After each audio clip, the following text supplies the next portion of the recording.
Majhno stanovanje ni ovira, da ne bi mogli imeti udobnega kotička pred televizorjem. Za prenovljeni 40 kvadratnih metrov velik dom v Škofji Loki so izbrali sedežno garnituro v sivi, na dotik mehki in topli tkanini ter s premičnimi naslonjali, ki ponujajo dobro oporo in učinkujejo dinamično. Ima skoraj nevidne nogice, vseeno pa je lahkotna in ne zapira prostora. Ponjo so se odpravili v salon Žakelj. Za prenovljeno stanovanje so se arhitekti in naročnik odločili za tole sedežno garnituro Kubion Soft. Sicer nekoliko manjšo postavitev, kot je tukaj, samo trosed s 3 sedežnimi elementi in stranico. Zdaj naročnik je hotel izredno mehko tkanino, tako da so se odločili za ta material, ki je izredno mehek, kot ovčka, no, tako. In tudi ti mehki materiali tej sedežni garnituri najbolj pašajo.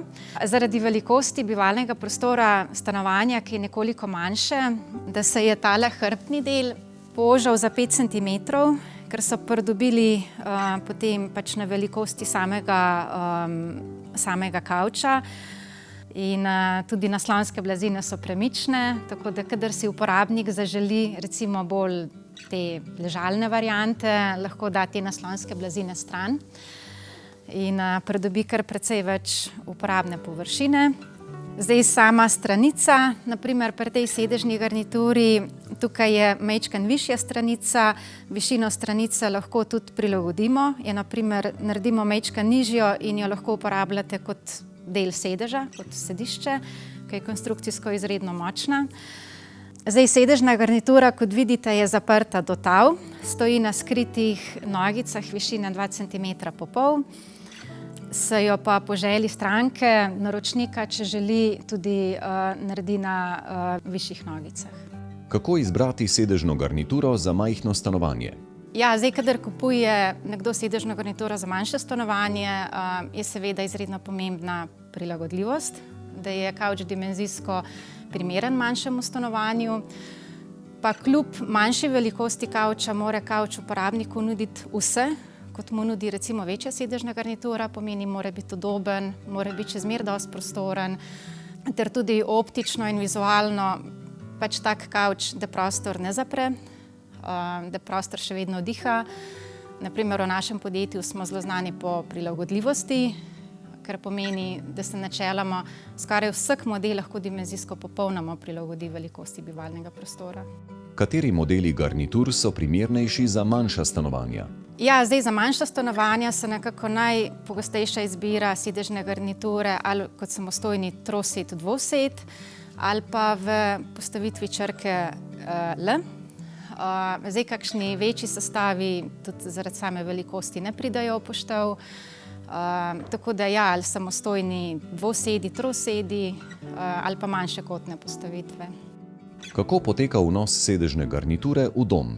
Recimo pri manjših stanovanjih so pogoste, bom rekla, izzivi, no, tudi v tej smeri, da so izredno težavni vnosi, da so pač manjša vrata. Velikokrat so tudi v visokih nadstropjih. Tako da naše uporabnike včasih zaskrbi, kako bojo pa ta kavč v prostor nesli. Kar je samega vnosa v stanovanje, vse te storitve so opravljene z naše strani. Seveda mi uporabnika ob nakupu vprašamo, kakšno je njihovo stanovanje, so kakšne posebnosti pri vnosu. Tako da, če imajo kakšne omejitve, se sedežna garnitura razstavi že v proizvodnji in se jo potem v prostoru samem sestavi. To naredijo tudi naši montažerji, strokovno, profesionalno. Tako da manjša stanovanja ali pa recimo manjša vhodna vrata ne predstavljajo kakšne omejitve. Kavč s posteljo, da ali ne? Kavč s posteljo je zelo primeren, naprimer tudi za manjša stanovanja, kjer potrebujejo ležišče ali pa recimo za kakšne počitniške objekte. Zdaj načeloma vsi kavči, ki imajo vgrajeno ležišče, so v osnovi malenkostno trši. Pri nas damo izredno velik poudarek kakovosti ležalne površine, da ga lahko uporabljate ta kavč tudi za vsakodnevno spanje in morajo biti tudi sistemi vzmetenja zelo kakovostni, ko so not vgrajeni in to posledično pomeni trši kavč. Se pa kljub temu, da ima kavč vgrajeno ležišče, lahko še zmeraj dimenzijsko prilagodi. ni to omejitev, da se ne bi dal. Ja, v našem podjetju Žakelj imamo zelo široko ponudbo sedežnih garnitur z ležiščem, ki so primerni za vsakodnevno spanje. Zdaj, vsi ti naši kavči z ležiščem so zaprti do tal. In potem so se pri marsikaterem uporabniku, kupcu, začela pojavljati vprašanja, rad bi kavč z ležiščem, a je lahko na visokem podnožju. No in potem so naši, bom rekla, tehnologi, oblikovalci iskali rešitve na trgu teh mehanizmov. Seveda na trgu je zelo veliko teh mehanizmov, mi pa le iščemo mehanizem, ki je dolgoročno obstojen, ki je uporabniku uporaben, pa ki zdrži, ki deluje brezhibno. No in smo seveda našli tak mehanizem, to je v temule našemu čist novemu modelu kavča je ta mehanizem vgrajen. Zdaj, kot vidite, kavč stoji na visokem podnožju, višina 14 centimetrov. Zdaj, nogice lahko uporabnik izbira. Je pa višina podnožja taka, da je primeren tudi za robotskega sesalnika. Ter kljub tem, bom rekla, visokemu podnožju ima kavč ležišče. Ali višina naslonjala vpliva na udobje kavča? Ja, višina naslonjala vpliva na udobje kavča. Zdaj, načeloma, višji, ko je naslonski del, bolj je udoben kavč, ker uporabnika podpre tudi v ramenskem obroču, vrat, glava. Je pa zdaj tako, večinoma kavčev, recimo tudi naših kavčev, so nižji, imajo nižja naslonjala. Z vzglavniki pa lahko povišamo naslonski del, pa kljub temu kavč ne zapremo, tako da so nekako kavči z nižjimi naslonjali, z dodatki pa lahko ustvarimo višji naslonski del, če ga uporabnik želi in išče. O idealni globini sedeža in trdoti oblazinjenja. Idealna globina sedeža in trdote oblazinjenja je zelo odvisna od uporabnika. Včasih so bili kavči, recimo izredno visoki kavči z majhno globino sedeža, so uporabniki mogoče bolj sedeli na kavčih.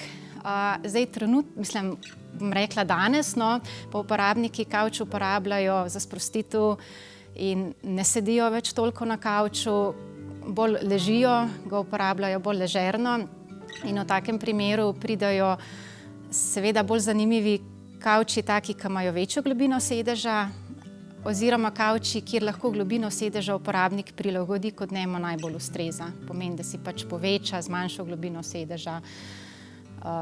Kar je pa same trdote kavča, je pa zdaj seveda spet dosti odvisno od uporabnika. Nekdo že v osnovi išče trši kavč, mu seveda neke mehke rešitve ne bojo blizu. Mlajši uporabniki mogoče pa bolj iščejo mehkejše izvedbe sedežnih garnitur. Kakšni so trenutni trendi oblazinjenega pohištva? Uporabniki iščejo kavč za sprostitev, pomeni, da dajo zelo velik poudarek na udobju, na prostornosti kavča. V ospredju so že kar nekaj časa sedežne garniture, ki so na dvignjenem podnožju zaradi lahkotnega izgleda, ter seveda največji poudarek je v tem udobju, prostornosti, da lahko kavč uporablja par, cela družina, pa tudi tisti, ki recimo želi samo pravilno sedeti na kavču. Kavči imajo zelo veliko funkcij, tako da si načeloma ga uporabnik lahko čisto prilagodi. Ja, zdaj barve so nekako najbolj, bom rekla, v trendu že kar nekaj časa zemeljske barve, zemeljski toni, različni odtenki sive barve, bež, rjavi toni barv. Kavč je le večji kos pohištva, tako da kakšne zelo močne, zelo izrazite barve pri samem kavču niso tako pogoste. Uporabniki potem največkrat z okrasnimi blazinami poživijo kavč. Najboljši material za preprosto vzdrževanje kavča je? Najboljši material je usnje. Ima najdaljšo življenjsko dobo, se ga najlažje čisti, seveda ni pa usnje vsem všeč. Potem so tukaj mikrotkanine, ki imajo tudi lastnost enostavnega vzdrževanja. V zadnjem času, oziroma že kar nekaj let, so pa izredno aktualne tkanine, ki imajo že tovarniško zaščito, impregnacijo proti vdoru tekočina in prahu. Ti materiali so najbolj prijetni, najbolj mehki, je tudi izredno širok izbor teh materialov, tako da tudi Pri nas se teh tkanin največ proda, ki so mehke, prijetne in ki istočasno omogočajo zelo dobro vzdrževanje. Kako s kavča očistimo madeže? Ja, zdaj, če se nam karkoli zgodi, če se kakršna stvar polije po kavču, večinoma madežev se lahko očisti samo z vodo. Zdaj, če gre pa za kakšen močnejši madež ali pa recimo masten madež, ki ga z navadno vodo ne moremo očistiti, se pa potem poslužujemo čistil. Niso primerna, sicer vsa čistila morajo biti primerna čistila za te vrste tkanine. Kakšno bo oblazinjeno pohištvo prihodnosti? Mi imamo sicer v ponudbi sedežne garniture, kjer lahko vgradimo brezžične polnilce, različne USB priključke. Praksa je takšna, da se take sedežne garniture z nekimi pametnimi rešitvami ne prodajajo toliko. Tudi mi smo nekako mnenja, da sedežna garnitura je prostor, kjer se človek sprosti, kjer se umiri in te pametne rešitve se niso toliko parele v sedežnih garniturah. Ja, pa kavč, sedežna garnitura naj bo prostor za sprostitev, za umiritev, po možnosti brez mobitela in teh elektronskih naprav.